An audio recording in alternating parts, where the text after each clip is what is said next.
Partie 2 en cours. Donc là, j'ai remis le ponté, enfin le thé de fourche que j'avais qui traînait. Les boules, ouais, les boulons de direction là de l'ancienne. C'est exactement les mêmes pas et tout, sauf celui qui est à l'intérieur en dessous de la tôle là. J'ai dû l'usiner un peu avec le touré là pour qu'il rentre dans la cuve. Donc j'ai un peu enlevé. Là, j'ai remis de la graisse et tout, c'est bon. Là, je vais tomber les bâtons de fourche. On va voir s'ils passent dedans. Et s'ils passent dedans, bah déjà rien que là, on a déjà une bonne partie.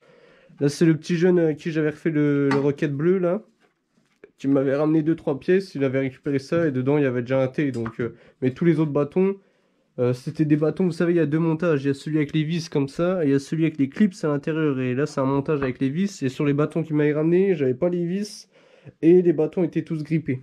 La fourche modifiée et remontée.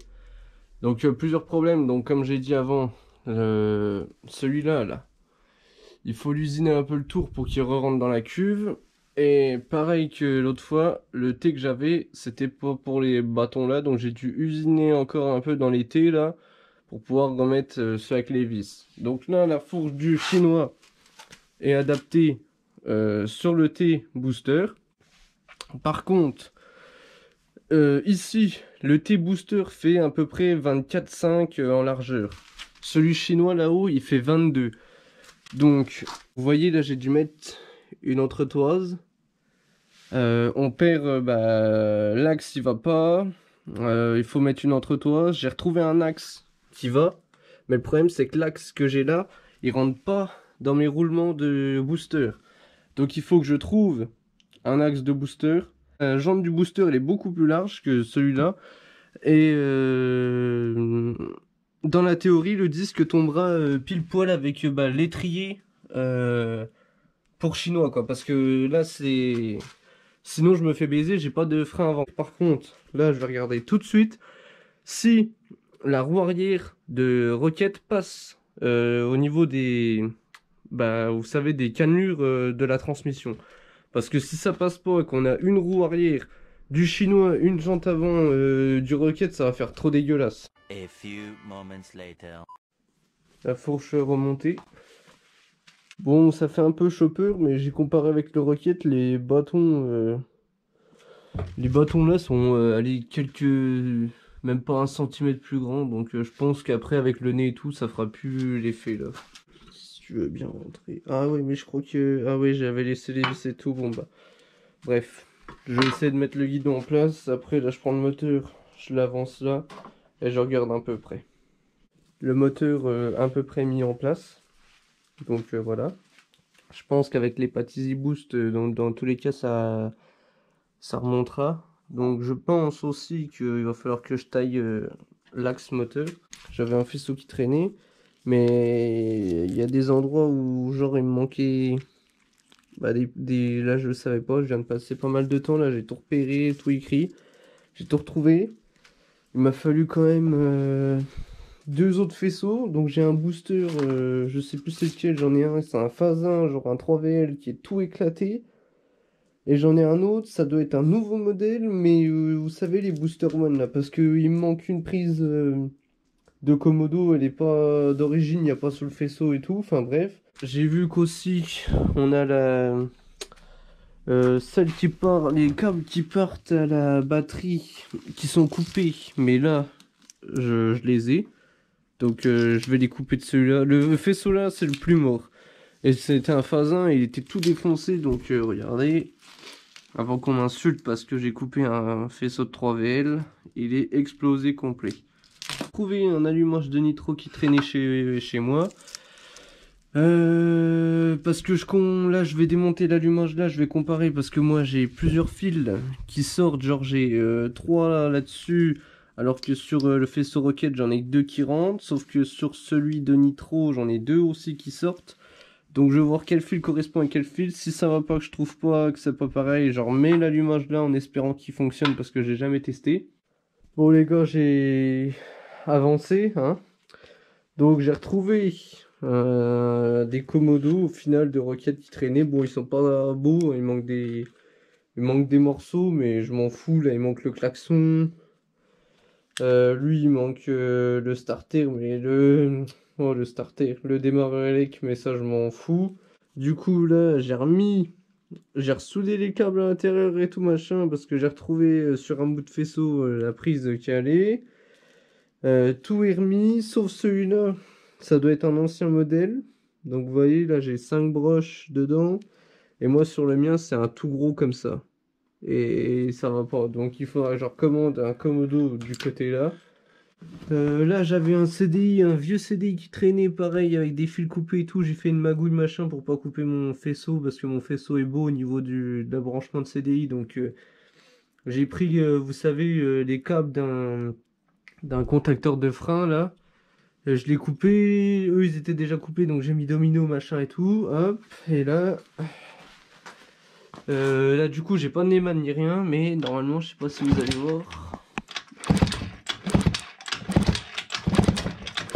Voilà, on a de l'allumage. J'ai refait celui de masse là, donc pareil, j'ai rouvert celui de masse, celui de batterie. Donc j'ai rouvert le faisceau pareil, j'ai ressoudé les câbles et tout. J'en avais un nickel qui traînait là sur le 3VL. Donc bah voilà.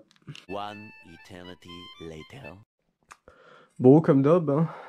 C'était dans la cave, donc même sort que son vrai moteur aux roquettes là, quand j'ai récupéré enfin, l'écrou était grippé complètement. Donc moi ce que je fais c'est que je prends des carrés comme ça, des vieilles caisses que je m'en fous là, des vieux outils sans marque là, et avec une maxi bar, tu vois, une maxi bar comme ça là, pour faire levier, parce que sinon en fait, et pareil, t'essayes de chauffer avant. Voilà, tu vois. T'essayes de chauffer correctement avant. Et coup de dégrippant, machin. Et là, la déboulonneuse, il voulait pas venir, donc... Du coup, les gars, la roue de Rocket ici, c'est pas les mêmes cannelures, donc ça ne passe pas. Au niveau de ma roue avant, le T là est beaucoup plus large sur booster. Donc du coup, bah, la roue était excentrée. Alors là, bah, je me suis cassé le cul un peu là, avec plusieurs entretoises, même des entretoises pour déporter ma patte d'étrier. Du coup là j'ai une entretoise ici, donc mon entraîneur compteur ne marchera pas, mais dans tous les cas il n'y aura pas de compteur dessus vu que ça sera un guidon street, donc je m'en fous. Mais en tout cas c'est bon, elle est centrée à peu près, vous voyez là. Donc la roue arrière je la laisse, du coup bah vous voyez toute la peinture elle est en train de s'écailler, donc je m'en fous, les deux là je les remets en noir de toute façon. Et là du coup bah j'ai enlevé le moteur comme ça parce que bah comme vous avez vu avant c'était la merde, c'était grippé. On attaquera le moulin, donc le moulin bah ça on verra par la suite, hein, je vous dirai ce qui va être fait dessus. Il n'y aura pas une grosse prépa de malade mental où je rouvre les carters et tout, je m'en fous, là je veux juste sauter le cylindre pour voir la tête que ça a. Et je mettrai genre un 70 fonte, un mal aussi ou un stage 6, tu vois, genre bielle d'origine, je m'en fous, ça passe large.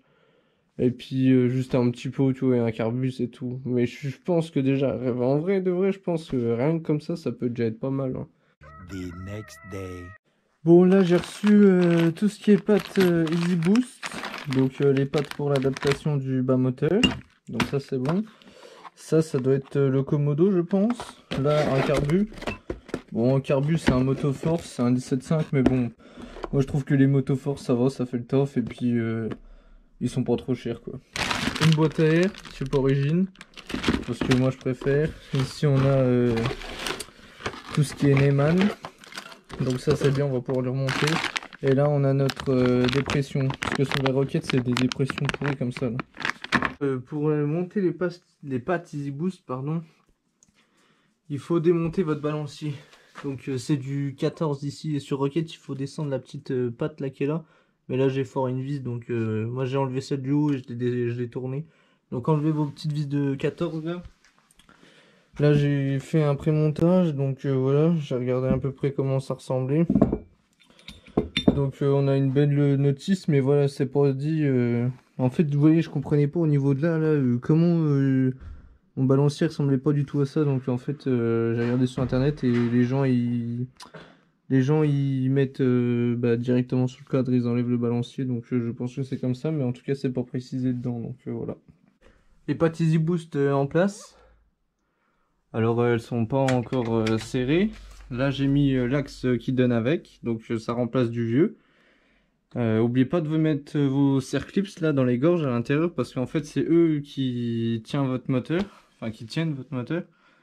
Donc là je vais avancer, je vais mettre l'axe et puis après on ira chercher un amortisseur pour essayer de le fixer. J'espère qu'on tombe bien au même endroit quoi. Je viens de monter le moteur sur les pattes Easy Boost. Là j'ai remis un amortisseur que j'avais. Par contre ils disent que c'est carbu pour l'avant. Là ça risque d'être extrêmement chaud pour mettre le carbu vers l'avant. Mais bon c'est censé être des pattes pour l'avant donc là franchement je comprends pas trop le principe.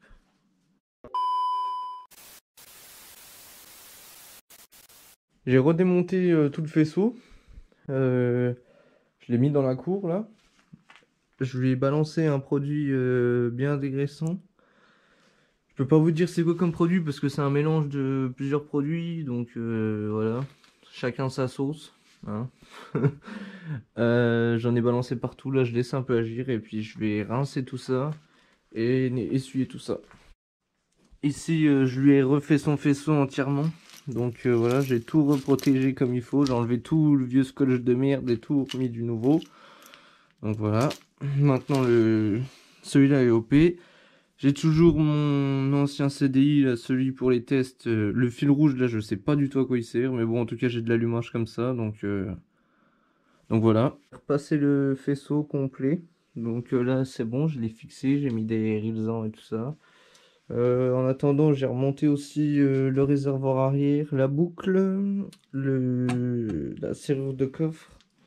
J'ai rebranché tout, mais là je suis bloqué parce qu'en fait ils disent, bah, comme je vous ai dit, il me faut une pipe 360 et je pense que le carbu je vais le mettre par devant avec un filtre et je percerai des trous pour faire une entrée d'air au maximum et donc du coup bah là voilà je suis bloqué. Donc fin de la partie 2 et puis voilà. On se reprend pour la partie 3 quand j'aurai reçu les pièces. Et puis bah surtout la partie 3 ça sera vraiment consacré au démarrage je pense. Remettre genre le câble de gaz, le câble de starter, mettre le câble de frein. Et voilà. Selon aussi le financement c'est toujours pareil. Parce que voilà, investir un petit peu dedans ça va. Mais si ça commence à faire un trop gros pilier, ça sera un peu un projet en stand-by. Parce que voilà j'ai d'autres priorités avant. Donc voilà, j'espère que ça vous aura plu, ce petit scooter Frankenbike, on va dire, un peu comme ça, là. En mode pièces prises un peu partout, un mix des deux. J'ai pas envie d'appeler ça un Rocktro ou je sais pas quoi, parce que c'est pas le moteur d'un Nitro, ni d'un Oveto ou je sais pas quoi, tu vois. Genre c'est un moteur chinois avec des pièces chinois, des bâtons de four, enfin bref, voilà quoi. Donc n'hésitez pas à vous abonner pour voir la suite. Et voilà, une fois qu'il tourne, je vous le dis, une fois qu'il tourne, j'ai déjà les pièces, mais normalement, ça devrait watter. C'est tout.